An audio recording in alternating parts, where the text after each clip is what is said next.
Hello everyone and welcome back to another video from Wake&Tech. In this video, I'm going to show you how to add presets onto Snapseed. So let's get started right away.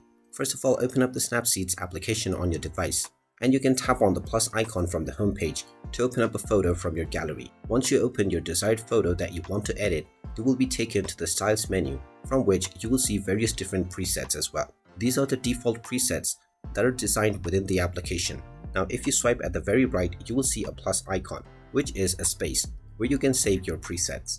Now use the tool options and make your desired edit onto your image, and once you have chosen your desired edit, you can go back to the Styles menu and tap on the plus icon at the right side. You can then name your preset whatever you wish and tap on the save button. Once you tap on save, your new preset will be saved right away, and you can use this for any other image that you edit in order to automatically assign your currently set up settings.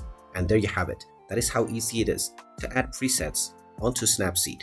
If you find this video helpful, make sure you hit that like button and subscribe to our channel if you haven't done so already. Also ring that notification bell to never miss another update from us. Thank you for watching, and I will see you again in the next video.